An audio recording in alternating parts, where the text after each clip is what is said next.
Kia ora, Kiwi Codger here, and welcome to episode 53. Now, this follows on from episode 52, so make sure you watch that first.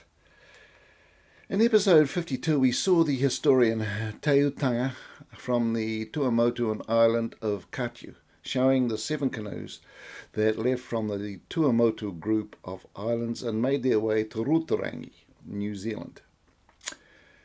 Now, did they leave at the same time in a fleet, or was it individual canoes leaving at different times? Alas, Justin didn't have time to explore this question. However, this is something still being debated to this day, although the weight of opinion is that they came individually or perhaps in company with one other. For those not familiar with many of the migration canoes, let's just look at the list that was mentioned in 52. So here they are here. Here is the map of the dialect groups within the Tuamotu Islands. There happens to be 7. Now, from episode 52, we suggested that the Te Arawa Canoe was from the dialect group that includes the Tuamotu Island of Ana'a, and the Takitimu Canoe from the dialect group of Amano. So it's possible that the other dialect groups are responsible for other canoes, but which belongs to which we don't know. That's for some future research to either confirm or disprove. Here's a diagram showing the familiarity in dialects between the Polynesian languages in the Pacific. You can see the closest to New Zealand Māori is from the Tuamotu group. Now, within Aotearoa there are various dialects, and it's possible that each dialect in New Zealand has a close similarity to one of those in the Tuamotu Islands. Certainly, as Justin and Nawai travelled around the islands, there were some where the dialect was easy to understand and others more difficult. So let's quickly look at the Te Arawa people and their history in more detail.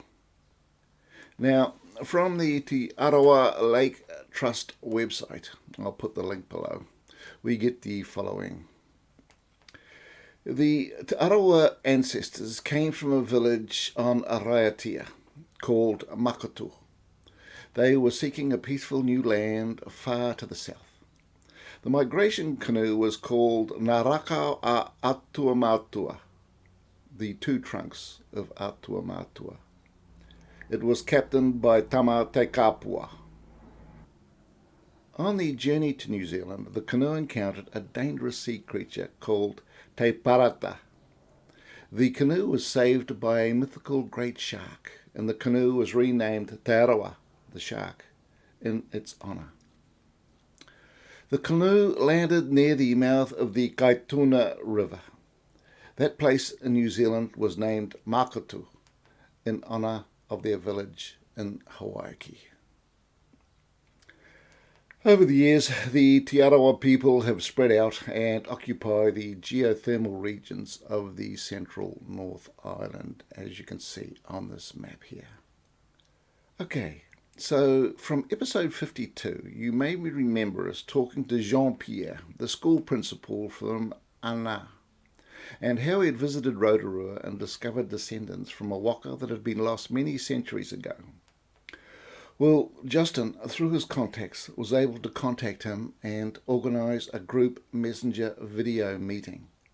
So let's play some fascinating sections of that. And when you were in Ana'a, I told you about the history when we went to Rotorua. Yes. And we met Ngati Tangihia there. Because when we traveled to go to Aotearoa, it was not to go to Rotorua. We were traveling to go to Paihia. But when we arrived at Auckland, we have a lot of problem with the hotels, a lot of problem. And then the company told us to go to Rotorua. And when we arrived to Rotorua in that motel, we met the owner, and the owner is the son of the chief of the Tangihia clan. And when he heard about our songs, because we were preparing a show, so they heard our songs, our corero, and then he came and asked, "Oh, it's strange. We have a similar songs, and it's not possible. And similar name like Whakarewareva. Whakarewareva is the name of one of our motu." And when the village too, they told us it was the village of warriors, terrible warriors. And then we talked with them, and one night, one of our ancients who came with us talked to a Maori in our language, Paumotu language, and we each other understand what we are talking about. And then we discovered that Ngati Tangihia is one of the big clans in Rotorua, and it's one of our clan. And then how do you say, we give them our, how do you say, kuro when you genealogy. Oh, yes, whakapapa. Whakapapa. We call it whakapapa, but it's also, so Yes. you call it kuru. Yes. When they told us about the, how do you say, whakapapa? Yeah, whakapapa. Like the Yes. making of the different levels. Whakapapa. Yeah. Connection Whakapapa. to ancestors. Yes.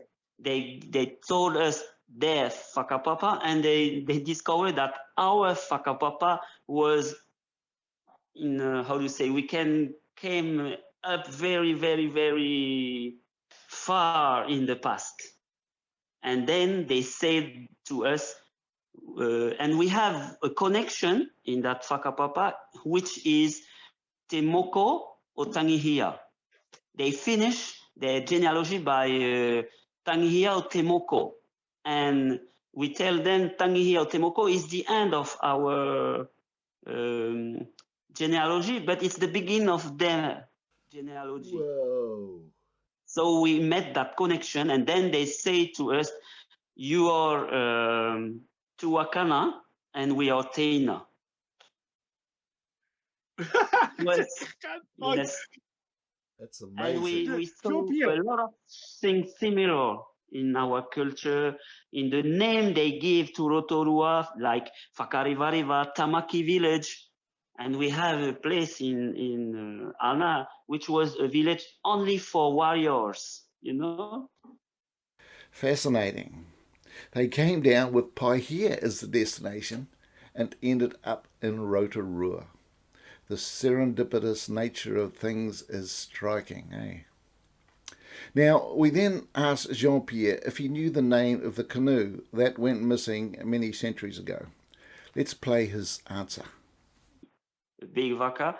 And for our people, they don't know what has happened. So it was like a, how do you say, malediction? Yeah. Malediction. And when we have a malediction, we don't tell the name. Because if we would say the name, perhaps that malediction will return in our island. So for us, we just tell that it was the Waka of Tangihia.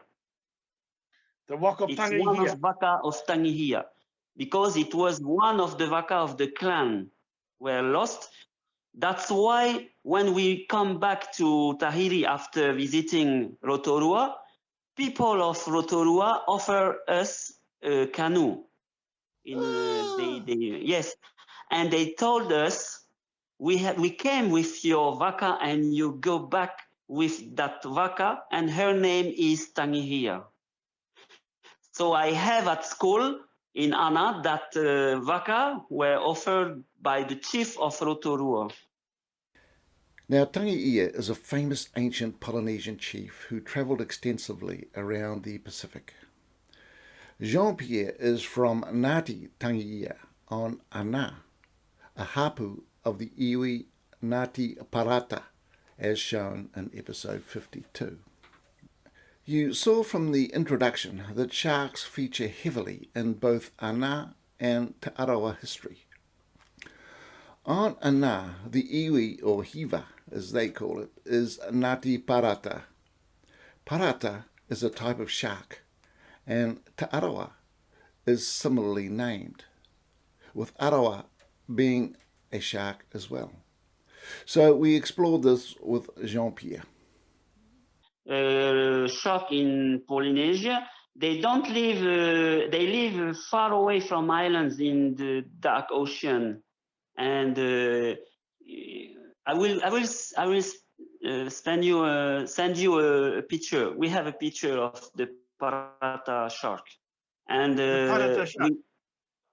we use that shark because of his ferocity, Probably Yeah. great. like our Is warriors. yes, is the Paratha different from the Arawa? Or different Yes, shark? yes. Got it. It's different from Arawa. Arawa Yeah. is living not so far away from the reef, in the ocean. Yeah. Eh? But the Paratha is living far away from the island. They never came, how do you say, near the island or the reef. They were living only in, and when usually a plane crash, it was the first shark which were in to Yeah. kill people. Yeah. Yeah. Got it. Unfortunately, Jean-Pierre has not come back regarding the sharks Paratha or Arawa. It was only researching them that it was obvious that the Paratha was the oceanic white-tipped shark, and the Arawa or Arava, the Tahitian name, that's the Tahitian name for the sicklefin lemon shark. Now, Pierre also was talking about pahi and waka, and we had to clarify that up. So we asked him what the difference was between a pahi and a waka. Yes, we say pahi when it was a canoe for war. Yeah. We say pahi. When it was for traveling for family, we say vaka. Yeah. Okay, vaka is only and that you for say traveling, for fishing. But when we go to war, it's pahi.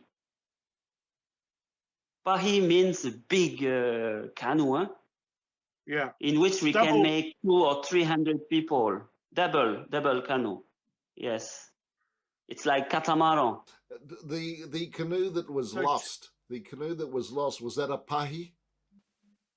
It was a pahi which reached Rotorua. It was not a vaka. It was a pahi with warriors inside.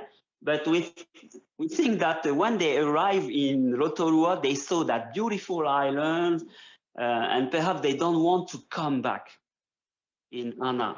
We think about that because they stay with the population and they came in the clan and give the name of, because we are, for the people of Rotorua, we are the Tuakana.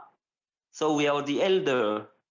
So they stay with people of that country. If they stay with people of that country, that means they don't want to go back to Ana'a.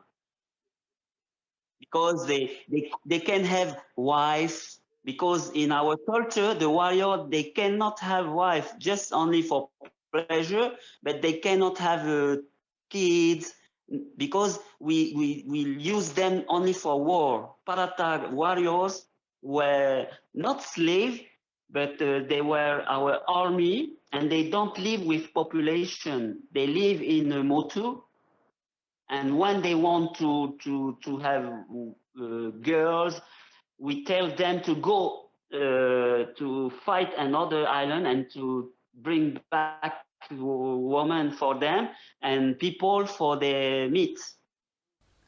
So from that clip, we can see that the people of Ana'a had a warrior class dedicated solely to war. They sound like the Spartans of the Tuamotu group, and so proud of their ferociousness.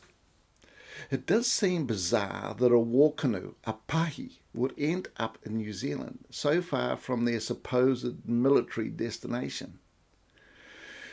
It's almost as if they plan to escape by subterfuge from the harsh life in Ana'a. Anyway, I am only speculating.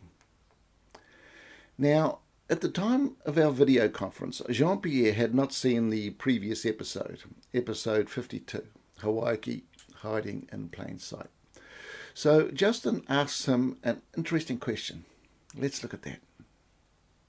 Hawaiiki to New Zealand. She called it Te Rūtarangi. Have you heard of Rūtarangi? Yeah, it's the old name of Aotearoa. Good. It's not an ancient, And you know not that. an ancient name of Aotearoa. No, Rūtarangi. Fascinating, eh?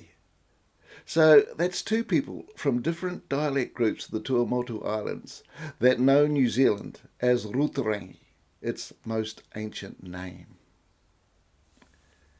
Now, when Justin and Nawa were travelling through the Tuamotu Islands, they only had limited time on shore before they had to go by tender back to the main ship. It's been great to get hold of Jean-Pierre for a second talk, and hopefully more. Justin is also trying to establish contact with Tautanga, the historian from Katiu. If successful, we will work those into future episodes. But until then, take it easy. Stay safe out there. Hei kona. Catch you later.